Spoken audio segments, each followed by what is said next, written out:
Hello, and welcome to Forensic Science Curriculum. My name is Meredith Schonifer. Most of you all have had me before. Some of you are new, but I look forward to teaching each and every one of you this semester. So far, we've had a great time in the lab doing some observation work and some crime scene investigation. We have a lot to look forward to for the rest of the year. So let me dive into a little bit about me and the curriculum for Forensic Science this year. So Forensic Science 2021. So again, my name is Miss Meredith Schonifer. This is my second year teaching at Notre Dame Academy. I also teach chemistry, International Baccalaureate Environmental Systems and Societies, Standard Level Environmental Systems and Societies, and ninth grade geometry. At this moment, I'm also the CAS coordinator for the IB program. CAS is an instrumental part in the DP diploma of IB. I am also a University of Florida graduate. I got my Bachelor of Science in Plant Pathology. I love everything outdoors, thus the environmental science and systems aspect of my teaching. The sad thing is that I can diagnose your plant with whatever disease it has and tell you how to cure it. I unfortunately cannot keep a single plant alive in my house. So it's kind of one of those weird inabilities to do what I went to school for. I also compete competitively in the hunter jumper equestrian discipline. I've been riding since I was 12 years old. I rode all throughout my high school career, and I also competed for the University of Florida when I was in school there. I have two girls, 16 and 11 going on 25, I think. They are both active in Taekwondo. The oldest is a second degree black belt and the younger is a first degree. They both play lacrosse and basketball during the season. All right, so course introduction. So a little bit about forensic science and what's going to go on throughout the year. So this course integrates concepts that they have already learned through biology, through chemistry, and physics if they've taken physics, or physics now at the same time if they're taking physics, to strengthen their individual skills in scientific reasoning and observation. Forensic science, after all, is all about reasoning and observation and drawing conclusions from information that you acquire. So using these inquiry-based settings, students will learn basic scientific and mathematical methods and models required in forensic science. So they'll incorporate formulas from geometry, from algebra, microscopic use, real life situations for them to bring all that learning and experience together. So some of the content that we will be covering in this course, some of the stuff we've already covered. We've already covered observation and skills. We are currently in the middle of studying hair analysis and the study of fiber and textiles. From there, we'll move on to forensic biology and fingerprints. We'll cover some DNA profiling, blood and blood spatter, forensics, entomology and anthropology, tool marks, firearms and ballistics, toxicology, handwriting analysis, forgery and counterfeiting. We'll look at soil examination. We'll look at death, the manner, the mechanism, and the cause, and glass evidence and cast and impression. So how we cast and impress footprints or shoe prints or tire prints. So our aims and goals for science. We want them to understand and appreciate the way the natural world in a principled and balanced way.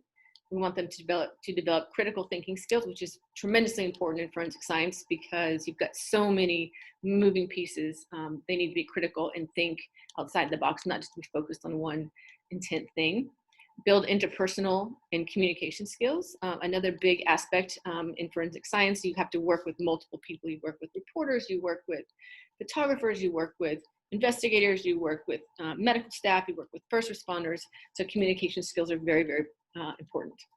Establish patterns of self-evaluation and reflection, create a foundation for higher level science courses, and develop creative, courageous, and curious lifelong learners. We want them to always be curious and to always want to learn and continue on, especially in science. Science has got such a great variety of things to study and to learn about. So the way forensic science is assessed. So we have formative assessments and we have summative assessments. Now this is just a an elective course, so there's no IB or MYP numerical grading like you probably have seen in the past, but we do have formative and summative. So formative assessments are 20% of the student's grade. There are more formative assessments than there are summatives.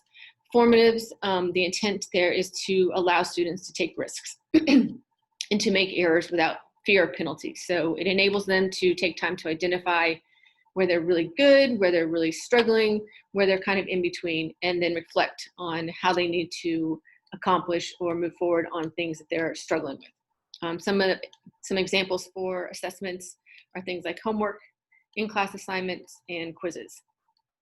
Case studies are a good portion of forensic science. We do a lot of case studies where we look at past criminal histories.